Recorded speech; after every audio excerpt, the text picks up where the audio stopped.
on Toronto's new alternative, Indie88. Today, I'm so excited. There's so much going on, and Dear Rouge is back in the city. Again, earlier this year, they released their third album, Spirit, and there's a big Toronto connection. We're going to hear about that coming up in a bit. But again, finally back in the city tonight to throw a big party down at the Opera House. And joining me, I've got Drew and Danielle in the studio. Hey, hey. Hi. How you were just playing in Montreal yesterday. How are you feeling? Oh, life on the road. I feel great. Hardcore. We're a hardcore rock touring band, so yeah, it's our first week on tour, so it's always a little bit harder because you're more excited, and so you push yourself. Like, I can stay up later. I can have one more drink before I go to bed, and then you're like, yeah, okay. Second week it gets realistic. Exactly. Yeah. But it was a great show. It was a great show. Yeah, Montreal. I think they have such great fans up there, and we're always so honored to play some of the festivals up there. And it's like, we love it. You know, we go hit all the spots before or after sound check. Yeah. Fair enough. It's interesting. I was going to say, I was creeping your Instagram. And a week ago, Danielle, you were talking about how excited you're to go on tour, and when you unpack these bags and come home in a month, you'll be a totally new person. And it's so sweet. And then I looked at the comments, and Wayne Coyne from the Flaming Lips gave you 7,000 hearts.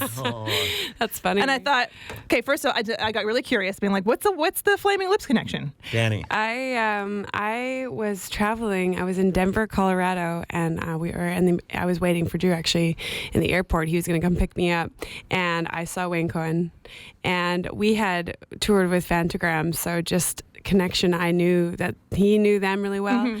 So I was like, I gotta be brave and say hi because I love him. He's just such a cool dude. Anyways, we had a nice chat, and then we followed each other. He followed me right there. There's a hilarious photo of us Inception taking photos of each other, and then we've just stayed in touch. And it's actually really amazing that someone at that caliber. I love when people are so real like that. It's life goals to just always, no matter what happens, just to be a really cool raw person, and he was amazing. So yeah, I had that's the connection. I had to nerd out a bit because I was like, okay, and I was like, are you going to get the giant human bubbles to bring on stage with you on tour? I was like, what tricks do you have up your sleeve for this tour? And there is a Toronto connection to the album. I would love to talk about that in just a bit, but can we get to a track? Let's do it. Excellent. You know what? I want to play "Gimme Spirit." I know Spirit's the name of the record. Can you give, for those who may have missed out on previous chats, can you give us a little context about "Gimme Spirit"? Well, we love this song because there's a lyric in it that says, "Take me back to why we started in the first place." I think during this time, it's been man, there was a sense of gratitude that we've never really had before, in that we just love making music. And the very beginning of that journey was just, we were doing it with that passion and just the idea of getting back to that core of who we are. And then hopefully for other people, it's do what makes you happy, and what's the core of you, and sort of us cheering that on in other people as well. Can you tell us about the backing vocals on that one?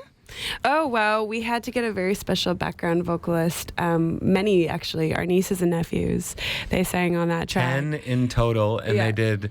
There was 3 separate families, and they recorded it, and we posted it on our Instagram. Go check it out, because one is super pro and serious, we have to make this awesome.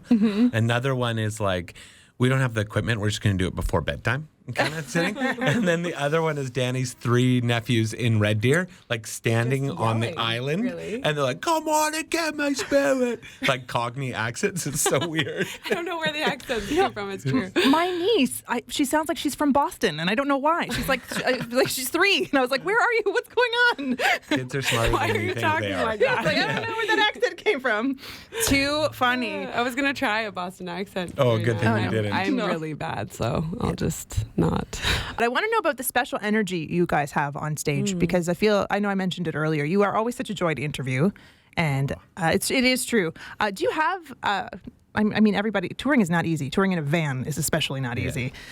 Do you guys have specific, prep, warm up tracks? Do you have pump up jams? Do you have different routines and pre-show rituals that get you going? Totally. Yeah, we've kind of jumped around a little bit. But we, for a while, what was it, Drew? Rod Stewart? If you like my body and you think I'm sexy. It's an 8-minute song. You have it. So you have a different dance around with that one. Jordan makes really good cocktails, so we do like old fashions together. We have like a good huddle and a good prayer. And we on have the 3 songs pre. That was something that happened early on. Is we had house music. We get to control it. So playlist is ours tonight, and so the 3 songs that go on before we play are the 3 same songs every time, and it's 10 minutes before we play. Oh. So we kind of you kind of get in that headspace of like, okay, you're waking yourself up or you're doing whatever you need to do. Like, okay, I have 10 minutes, and then during the last song we do a little huddle, and it's like, yeah, it's wicked. Yeah. And it's go time. Mm-hmm. And we've been like with the same. So Drew and I are Dear Rouge, and we hire our musicians, our backing musicians. But now they just feel like a part of the band because we've been playing with the same guys for almost 10 years now. Yeah, Jordan. So and it's Stephen. like there is such a synergy. And then I was realizing, looking around at our crew, we basically had those people around since we started. So it feels like a family. Like everybody's ridiculous. There's already like the weirdest. Oh, you don't piano even want to fails see going around. our group chat is just like It's littered with disgusting. piano fails. Yeah. That's what we do on the road and in the band. Hilarious. It's weird. Yeah. Tonight, again, Dear Rouge playing the Opera House. Thank you for stopping by. I did want to know, so far, I mean, the tour has just begun, but what song, you know, you were opening for Vance Joy and Metric earlier on in the year. What song is still your favorite to perform live? Oh man. Still, like I would say my current favorite is Meet Me at the Rio. It's so easy to sing and people just like instantly connect to it. And it's like a song about going out and having fun with your friends again. So that I think is really connecting for me. And we intentionally play that song with like complete freedom. Like there's no rigidity, and we want to like just, we kind of let loose. It's near the end of the set. And so we just go nuts. And so that kind of feels like really special for us because you can't really do anything wrong. Like you just go for it. The only thing you can do wrong is by not like pushing yourself really hard. Black to Gold is still one of those songs for me that I like. I don't know about you, Drew, but like it's such a connector and everybody knows, our fans know it so well. So I still love playing that one too. Wonderful.